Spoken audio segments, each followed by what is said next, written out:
تو میں نکاح کر لوں۔ پہلی یہ کہ مرتے وقت ایمان سلامت لے جاؤں گی یا نہیں؟ لوگوں نے کہا کہ معلوم نہیں۔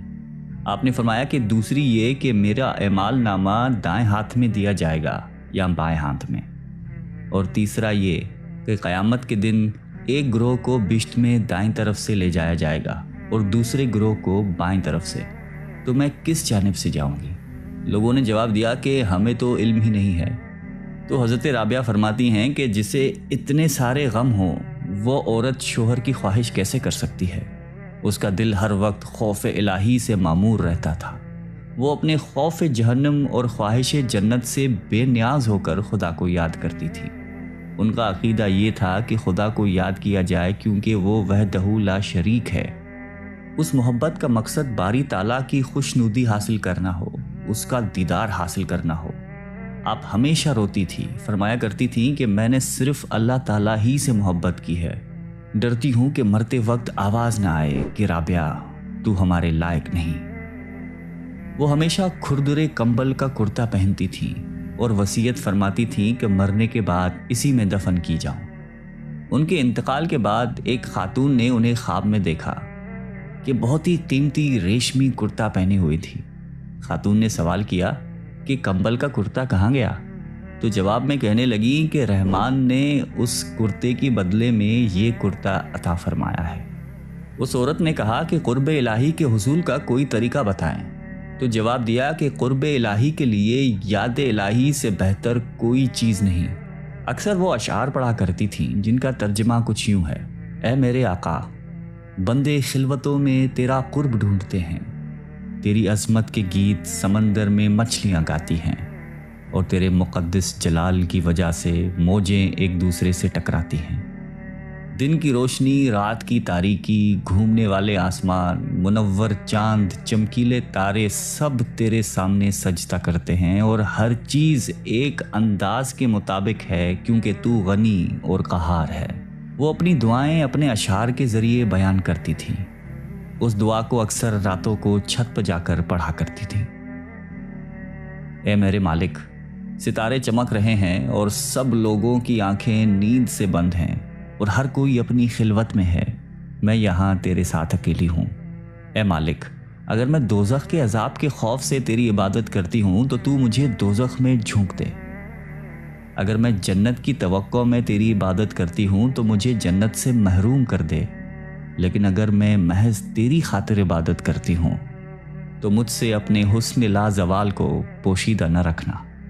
وہ فرماتی تھیں کہ کوئی انسان کس طرح توبہ کر سکتا ہے جب تک اس کا مالک اس کو اس کی توفیق عطا نہ کرے اور اسے قبولیت نہ بخشے۔ اگر وہ تمہاری طرف رخ کرے گا تو تم بھی اس کی طرف رخ کرو گے۔ فرماتی تھیں کہ اللہ تعالیٰ سے قناعت پسند دل مانگو، یہ بہت بڑی نعمت ہے۔ دل کو قابو میں رکھنا اور اختیار ہونے پر ناجائز خواہشوں کو روکنا مردانگی ہے۔ ایک مرتبہ لوگوں نے عرض کیا کہ آپ کی شیرین بیانی تو اس قابل ہے کہ آپ کو مسافر خانے کا نگران مقرر کر دیا جائے۔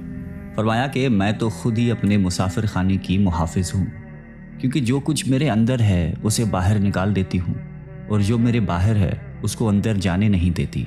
اس لیے مجھے کسی کی آمد و رفت سے کوئی سروکار نہیں ہے، کیونکہ قلب کی نگہبان ہوں، خاکی جسم کی نہیں۔ ایک مرتبہ آپ سے سوال کیا گیا کہ آپ ابلیس کو دشمن تصور کرتی ہیں؟ فرمایا کہ میں تو رحمان کی دوستی میں مشغولیت کی وجہ سے ابلیس کی دشمنی کا تصور ہی نہیں کرتی۔ عالم خواب میں حضور اکرم صلی اللہ علیہ وآلہ وسلم نے آپ سے فرمایا کہ کیا تو مجھے محبوب رکھتی ہے؟ تب رابعہ نے عرض کیا کہ وہ کون بد نصیب ہوگا جو آپ کو محبوب نہ رکھتا ہو، لیکن میں تو حب الہی میں ایسی غرق ہوں کہ اس کے سوا کسی کی محبوبیت کا تصور تک نہیں آتا۔ یہی وجہ ہے کہ میں کسی کی محبوبیت کا احساس تک باقی نہیں رکھتی۔ لوگوں کے اس سوال پر کہ محبت کیا شے ہے، آپ نے فرمایا کہ محبت ازل سے ہے اور ابد تک رہے گی، کیونکہ پورے عالم میں کسی نے اس کا ایک گھونٹ تک نہیں چکھا، جس کے نتیجے میں محبت اللہ تعالیٰ میں ضم ہو کر رہ گئی۔ ایک مرتبہ کسی نے سوال کیا کہ آپ جس کی عبادت کرتی ہیں کیا وہ آپ کو نظر بھی آتا ہے؟ تو فرمایا کہ اگر نظر نہ آتا تو عبادت کیوں کرتی؟ لوگوں نے جب آپ سے سوال کیا کہ خدا بندے سے کس وقت خوش ہوتا ہے، فرمایا کہ جب بندہ محنت پر اس طرح شکر ادا کرتا ہے جیسا کہ نعمت پر ادا کرتا ہے۔ آپ اکثر فرمایا کرتی تھی کہ صرف زبانی توبہ کرنا جھوٹے لوگوں کا فعل ہے، کیونکہ اگر سچے دل کے ساتھ توبہ کی جائے تو دوبارہ کبھی توبہ کی ضرورت پیش نہ آئے۔ پھر فرمایا کہ معرفت توجہ اللہ کا نام ہے، اور عارف کی شناخت یہ ہے کہ وہ خدا سے پاکیزہ قلب طلب کرے، اور جب عطا کر دیا جائے تو پھر اسی وقت اس کو خدا کے حوالے کر دے، تاکہ حجابات حفاظت میں محفوظ رہ کر مخلوق کی نگاہوں سے پوشیدہ رہیں۔ حضرت صالح عامری اکثر یہ فرمایا کرتے تھے کہ جب مسلسل کسی کا دروازہ کھٹکھٹایا جاتا ہے تو آخر کار کسی نہ کسی وقت کھول ہی دیا جاتا ہے۔ رابعہ بصری نے آپ کا یہ جملہ سن کر سوال کیا کہ آخر وہ کب کھلے گا، کیونکہ وہ تو کبھی بند ہی نہیں ہوا۔ یہ سن کر حضرت صالح کو آپ کی دانش مندی پر مسرت ہوئی اور اپنی کم عقلی پر رنج ہوا۔ کچھ لوگ زیارت کے لیے حاضر ہوئے تو دیکھا کہ آپ دانتوں سے گوشت کاٹ رہی ہیں۔ انہوں نے سوال کیا کہ آپ کے یہاں چاقو چھری نہیں ہے جو دانتوں سے کام لے رہی ہیں؟ فرمایا کہ میں محض اس خوف سے چاقو چھری نہیں رکھتی کہ کہیں وہ میرے اور میرے محبوب کے رشتے کو منقطع نہ کر دے۔ ایک مرتبہ آپ نے 7 شب و روز مسلسل روزے رکھے اور شب میں قطعاً آرام نہیں کیا، لیکن جب 8ویں دن بھوک کی شدت کی نفس نے فریاد کی کہ مجھے کب تک اذیت دوگی، تو اسی وقت ایک شخص کھانے کو کوئی شے پیالے میں لے کر حاضر ہوا۔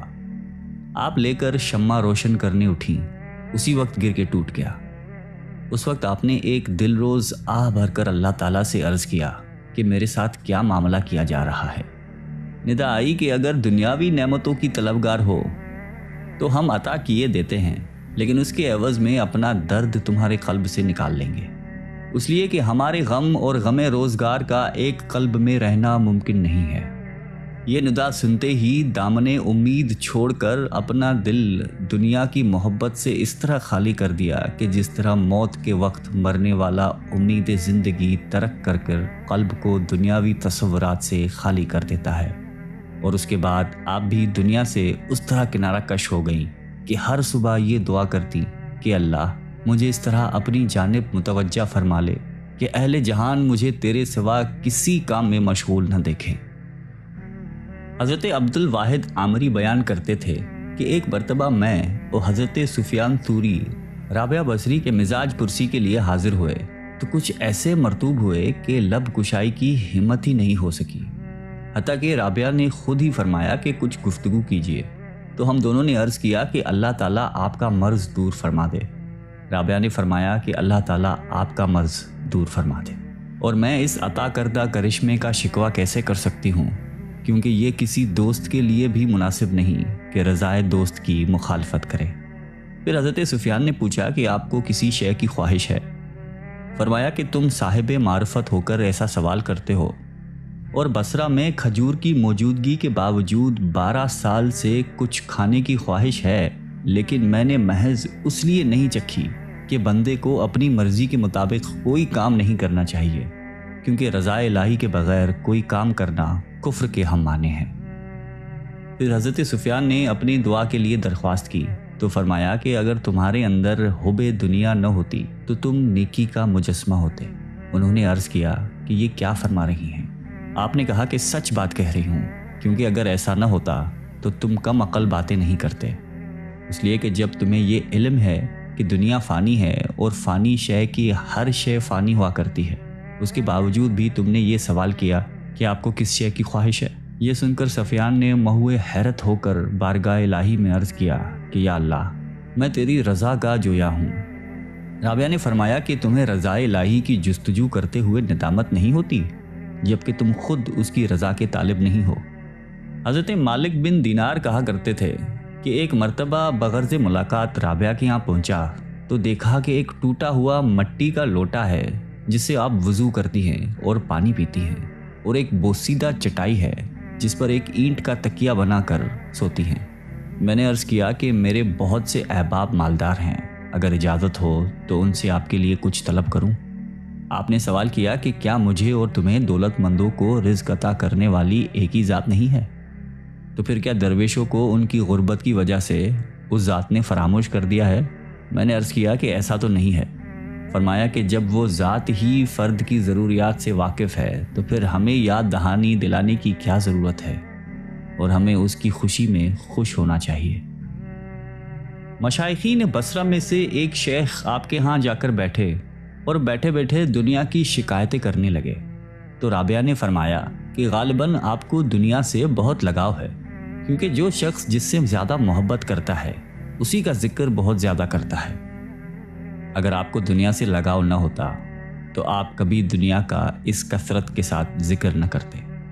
وفات کے وقت آپ نے مجلس میں حاضر مشائخین سے یہ فرمایا کہ آپ حضرات یہاں سے ہٹ جائیں، ملائکوں کے لیے راستہ چھوڑ دیں۔ چنانچہ سب باہر آ گئے اور دروازہ بند کر دیا۔ اس کے بعد اندر سے یہ آواز سنائی دی کہ اے مطمئن نفس، اپنے مولا کی جانب لوٹ چل۔ اور جب کچھ دیر کے بعد اندر سے آواز آنا بند ہو گئی تو لوگوں نے جب اندر جا کر دیکھا تو روح قفس انصری سے پرواز کر چکی تھی۔ مشائقین کا قول ہے کہ رابعہ نے خدا کی شان میں کبھی کوئی گستاخی نہیں کی اور نہ کبھی دکھ سکھ کی پرواہ کی، اور مخلوق سے کچھ طلب کرنا تو درکنار، اپنے مالک حقیقی سے بھی کچھ نہیں مانگا، اور انوکھی شان کے ساتھ دنیا سے رخصت ہو گئیں۔ انا للہ و انا الیہ راجعون۔